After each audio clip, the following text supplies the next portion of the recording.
자, 좋아요. 이제 제 마지막 사연만 남았는데 오늘의 제 사연은 친구의 애인입니다. 난 너를 믿었던 만큼 난 내 친구도 덕기엔. 저는 그런 친구가 있었어요. 내 친구가 사귀었던 애를 다른 친구가 사귄다는 거를 진짜 이걸 어떻게 그게 가능해? 좀 다른 시선이었거든요. 근데 이 썰이 뭐냐면은 저는 제가 헤어진 여자친구가 되게 안 좋게 헤어질 거잖아요. 근데 거기에 추근덕거리는 친구 때문에 화가 많이 난 적이 있었어요. 야, 적어도 아무리 안 좋게 헤어졌어도 결국은 내가 가슴 아픈 이별이고 내 기억 속의 여자인데 왜 니네가 거기에 엮이려고 하냐. 그게 너무 싫은 케이스예요. 약간 좀 족보 꼬인다고 하잖아요. 그런 거 되게 싫어했어요. 저는 이런 생각을 했었거든요. 옛날에는 싸이월드 감성에서는 네. 그 글귀를 살짝 이제 만들어 본다면 내가 여자를 누군가한테 뺏겼다는 거는 그만큼 내가 너에게 최선을 다하지 않았다는 거. 전 그 말에도 공감합니다. 처음 만났던 여성분인데요. 좋아하는 감정만 있었고 이게 좋아하는 방식을 어떻게 표현해야 되는지 모르는 서툰 상태였고 그 여자애가 어떤 이유로 저한테 헤어지자는지도 몰랐고요. 전 알 것 같아요. 왜죠, 형님? 너무 뱅진이는 잘생긴 축인 건 맞는 것 같아요. 저 중학교 때 유명했습니다. 중학교 여러분들 제보 같습니다. 형님 네. 혹시 뺏은 적 있으신가요? 없는 것 같아요. 왜요? 굳이 그렇게까지? 이게 좀 약간 나르시즘 아니 나르시즘이 아니라 그런 적이 있나요? 친구가 여자친구를 소개해줬는데 우와 내 스타일이야, 내 이상형이야, 뭐 이렇게 생각하신 적은 있었나요? 그것도 딱히 없었던 것 같아요. 그냥 사람으로서 되게 좋은 사람이구나, 뭐 매력적인 사람이네라고는 느껴본 적이 있을 수 있어도 어떤 이성적으로 막 느껴지는 그런 경우는 없었던 것 같아요. 애초에 소개를 그렇게 받았다면. 저는 친구 사이인데 썸은 아니고 그 전 단계에서 그냥 좋은 그건데 이 친구가 나한테 야, 네 친구 중에 걔 잘생겼고 되게 괜찮더라, 소개시켜줘 라고 하면은 소개시켜줘야 되나라는 생각이 좀 있잖아요. 소개시켜주세요 혹시? 만약에 소개시켜달라고 했으니까 소개시켜주겠죠. 저도 해주기는 할 것 같습니다. 그러면 둘이 잘 됐어. 뭐 축하해줘야죠. 근데 이제 둘이 헤어졌어. 그럼 제가 만나야죠. 슬퍼. 그런 거 싫어한다고 형이. 예. 이거 저는 그런 경험이 있었는데 저는 소개는 시켜줘요. 근데 이제 좋아하는 애면 좀 말이 달라지잖아요. 그렇죠. 걔 좀 이상해, 걔 너무 막 좀 그래, 이렇게 이제 얘기를 하잖아요. 쪼잔해. 근데 이제 그렇게 얘기했는데도 걔가 걔한테 이제 꽂혀 있으면 어떻게든 이제 만남이 성사가 되잖아요. 그러면은 좀 가슴은 아프지만 그때 이제 또 뭐라 그러지, 행복을 빌어주긴 하는데 이때부터 문제가 생겨요. 둘이 싸울 때마다 이제 둘 다 나한테 연락이 오는 거야. 그럴 수는 있죠. 소개시켜줬으면은 그럴 수는 있죠. 근데 이제 그때 되면 또 나는 내 친구한테 최선을 다해서 변호를 해주고 또 이 친구한테는 최대한 또 이제 이 친구에 대해서 변호를 해주고 막 이런 좀 재미없는 인생이죠, 사실상. 제 문제가 아닌데. 하여튼 친구에 대한 애인, 친구의 애인이라는 건 사실상 좋은 기억은 없던 것 같아요. 그 좋은 건 아닌 것 같습니다. 이 주제가 상상이 돼가지고. 이 친구의 애인 안 좋아요. 이거 사람들이 생각할 때 친구의 애인과 뭐 썸 타고 뭐 이렇게 생각하는데 항상 이 문제의 시발점입니다. 친구의 애인은. 시발점. 시발점 같은 새끼들. 유인시험구도 부탁해요.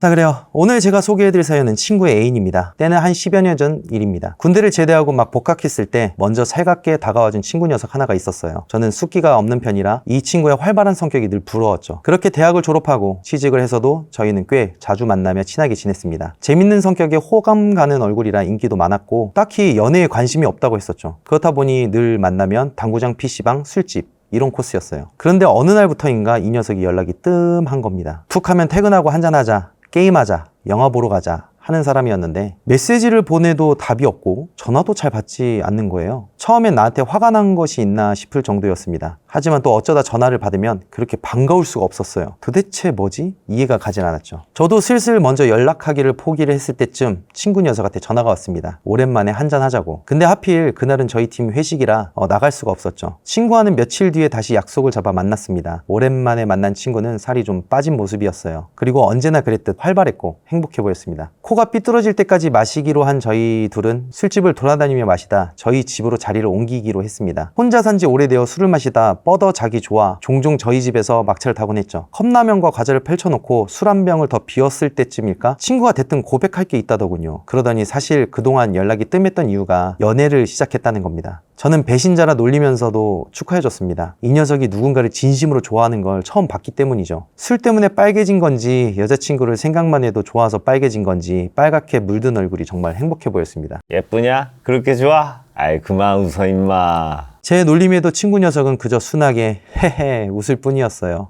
정말 인연이라는 게 따로 있나 싶었습니다. 그렇게 연애에 관심이 없다더니 바보같이 웃는 꼴이 정말 진심 같아 보였어요. 친구는 나중에 사진이라도 보여주겠다며 당분간 연락이 뜸해도 이해해달라고 부탁했습니다. 친구 연애 사업에 당연히 제가 방해를 놓을 순 없었죠. 전혀 섭섭하지 않으니까 편할 때 연락하라고 했습니다. 그리고 한 달 후쯤이었어요. 오랜만에 저녁을 사겠다고 연락이 왔습니다. 저는 다른 친구와 약속도 미루고 그 친한 녀석을 만나러 갔어요. 오랜만에 만난 친구는 한 달 전보다 살이 더 빠져 있었습니다. 아니 얼마나 열심히 데이트를 하고 다니기에 살이 저렇게 빠지나 싶었죠. 여전히 애인과 잘 만나고 있는 것 같아 보였습니다. 애인 자랑이 끝없이 이어졌어요. 이 녀석 결혼하면 엄청 팔불출이겠구만 싶을 정도로요. 룸이 있는 이자카야에서 2차를 하는데 친구가 핸드폰을 한참 만지작거리더라고요. 애인과 연락 중인가 보다 해서 저도 딱히 말을 걸지 않았습니다. 앞에 놓인 안주만 주워 먹고 있는데 친구가 제게 묻더군요. 너는 연애할 생각이 없어? 야, 누구 놀리냐? 전에 말했잖아. 내가 좋아하는 사람은 날 안 좋아하고 나한테 호감 있는 사람은 내가 마음에 안 간다고.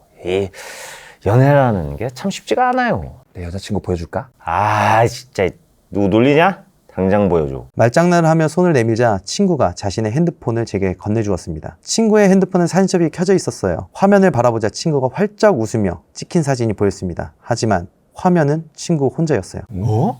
저는 핸드폰을 넘겨봤다가 화면이 넘어갔나 보다 싶어 옆으로 넘겨보았습니다. 하지만 아무리 화면을 넘기고 넘겨도 모두 친구 혼자 찍힌 셀카인 거예요. 그런데 포즈가 다 묘했습니다. 꼭 누군가 옆에 있는 것처럼 빈 공간이 있었죠. 저는 살짝 당황하며 친구에게 폰을 돌려주었어요. 야, 넌 뭐 셀카를 이렇게 많이 찍냐? 여자친구 사진 보여준다더니 다 너밖에 없네. 무슨 소리야?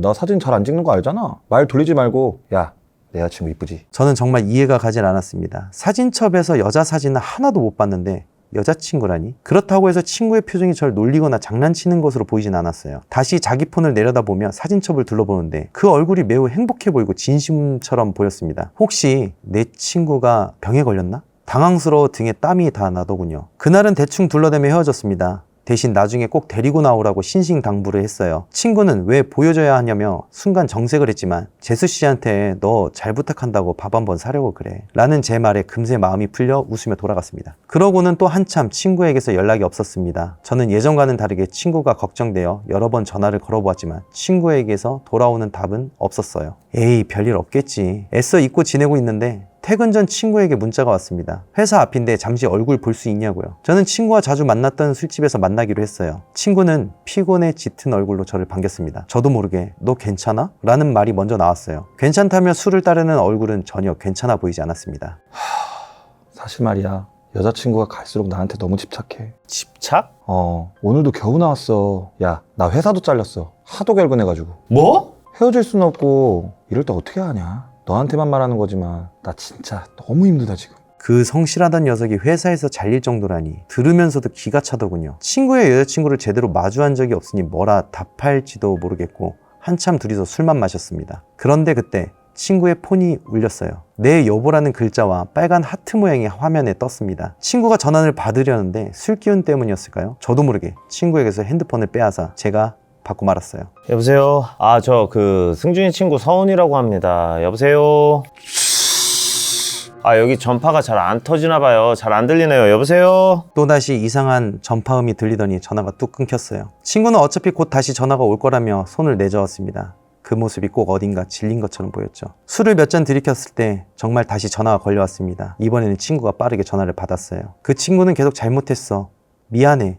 이 두 마디를 반복해서 말했습니다. 저는 그러지 말고 여자친구를 여기로 부르라고 했어요. 혹시 나쁜 오해를 하는 중이라면 풀어주고 싶었죠. 하지만 친구는 그만 가봐야겠다며 자리에서 일어났습니다. 잔뜩 처진 어깨가 내가 알던 그 친구가 맞나 싶을 정도로 왜소해 보였어요. 혼자 찍은 사진만 발견했을 때만 해도 저 녀석이 가상연애를 하나 했는데 오늘 보니 그런 건 아닌 것 같았죠. 하지만 급하게 택시를 잡아 타고 가는 친구의 모습을 보니 차라리 가상연애가 낫지 않나 싶은 생각마저 들었습니다. 그런데 며칠 후 회사에서 회의를 하던 시간이니까 아마 아침 10시를 조금 넘겼을 거예요. 평소엔 회의 때 무음 모드로 돌려놓는데 그날따라 깜빡했습니다. 그런데 자꾸 문자가 오는 거예요. 결국 핸드폰을 슬쩍 테이블 아래로 내려 미리 보기로 문자 내용을 확인했습니다. 그리고 그 내용을 인지한 순간 저는 너무 놀라 펄쩍 뛰고 말았어요. 문자는 제 친구의 부고 소식이었습니다. 제일 친한 사이였다는 것을 아는 다른 친구들과 동기들이 제게 어찌된 일이냐며 모두 묻고 있었어요. 저야말로 이제 알았는데 말이죠. 회사에서도 제일 친한 친구였다는 것을 알아서인지 오히려 빨리 가보라며 이해해 주셨습니다. 무슨 정신으로 장례식장까지 갔는지 모르겠어요. 가면서도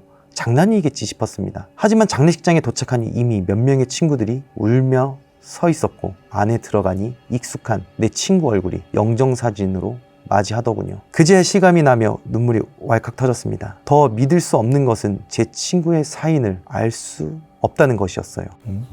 유서도 없었고 현장 감식과 시신의 상태로 보아 돌연사로 추측된다는 말만 친구의 부모님을 통해 전해 들었습니다. 허망하게 앉아 친구의 영정사진만 계속 바라보고 있었는데 순간 이상하더라고요. 이런 경우 가장 슬퍼하고 많이 우는 사람은 부모님 다음으로 연인 아니던가요? 그런데 아무리 주변을 둘러봐도 저와 동기 및 친구들 그리고 전 회사 사람들 뿐이었습니다. 저는 옆에 있던 다른 친구에게 슬쩍 물어보았어요. 승준이 여자친구는 왜 안 보이냐? 뭐?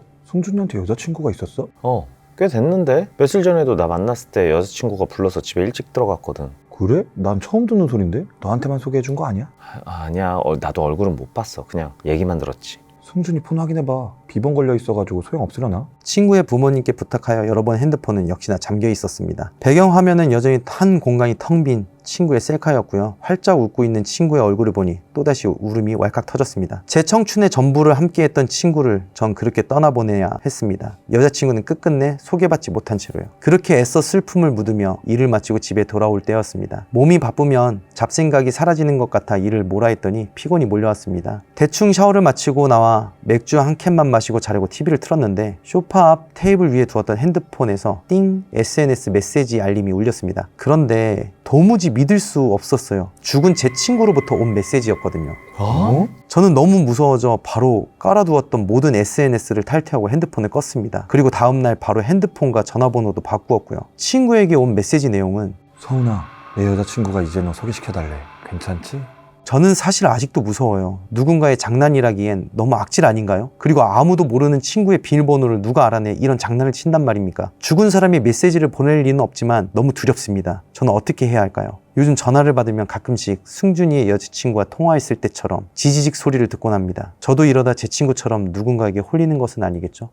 소름 돋아. 친구의 애인은 정말 존재했을까요? 뭐 존재만 놓고 보면 했다고 봐야 돼요. 왜냐면 전화가 왔었기 때문에. 증거가 있기 때문에 존재는 한다. 네네. 그것이 어떤 물질적인 사람이건 그렇지 않은 존재건 어쨌건 존재는 한다 라고 봐야겠죠. 저는 존재하지 않았다고 생각합니다. 뭔가 그 친구의 정신적인 문제? 창난? 그런 걸로 인한 상황이지 않을까. 그럼 전화는 왜 왔어? 그것도 뭔가의 이제 자기의 창난으로 인해서 다른 번호인데 애인처럼 해두고 그런 거일 수도 있지 않을까. 정신적인 문제가 있지 않았을까라는 생각. 뭐 여러 가지 생각이 있겠지만 저도 뭔가 둘 중에 뭔가 있다고 하더라도 둘 다 위험하지 않았을까? 아니면 그 친구하고 친했다는 건 둘이 코드가 맞다는 거잖아요. 그러니까 친구한테 만약에 질병이 있었다면 나도 초기 증상으로 인해서 그 전화가 왔다는 거를 그때부터 인지를 하고 있고 그때부터 나도 정신적인 부분에서 문제가 같이 생겼을 수도 있다. 그럼 만약에 여자친구가 사람 또는 영가로 존재한다면 이 친구의 애인은 목적이 무엇이라고 생각하세요?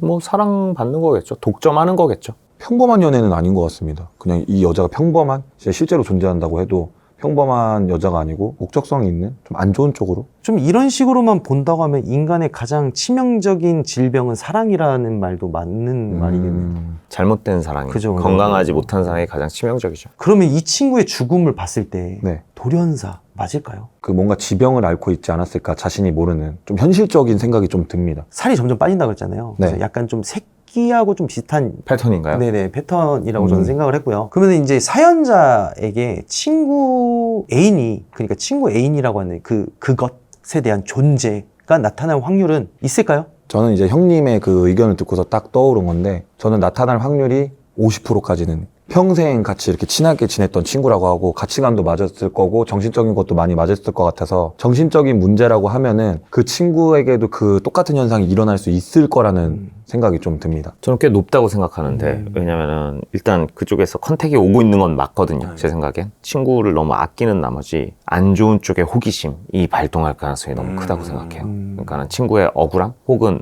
친구가 왜 그렇게 죽을 수밖에 없었는지를 알아내기 위해서 접촉할 가능성이 지금 난 너무 높다. 사연자분이, 제보자분이 뭐 친구분은 이미 돌아가셨으니까 어쩔 수 없는 거니까 본인을 더 우선적으로 지금은 챙겨야 한다라고 생각하고 있습니다. 저는 뭐 어찌됐든 정신적이냐 영적인 거냐 떠나서 지금 저는 같은 것을 보고 같은 환각, 망상에 빠져 있다고 보고 있거든요. 제보자님의 지금 이 정신 건강도 지금 굉장히 악화된 상황이거든요. 왜냐면 제가 생각했을 때는 전화를 딱 이렇게 건넸을 때 먼저 받았다라고 표현을 했잖아요. 증상의 시작이라고 저는 생각해요. 근데 이제 만약에 그 증상이 더 깊어졌다고 했을 때는 이제 그 같이 찍었던 사람의 인물이, 그러니까 내 여자친구가 했을 때 빈 공간이라고 했잖아요. 그것도 보였겠죠. 근데 지금부터 슬슬 뭔가 혼자 있을 때 이 고립된 상황이 악화시키고 있다. 그래서 저는 그 존재하는 애인의 존재가 분명히 제보자님을 찾아갈 거라고 확신을 해요. 그래서 가장 먼저 해야 되는 거는 제보자님의 건강입니다. 몸 건강, 마음 건강. 자, 이렇게 저희가 준비한 사연을 모두 소개해드렸고, 오늘 녹화 괜찮으셨죠? 아, 소름 돋네요. 오늘 얘기들이 다. 사연이 점점 괜찮아지는 것 같아요.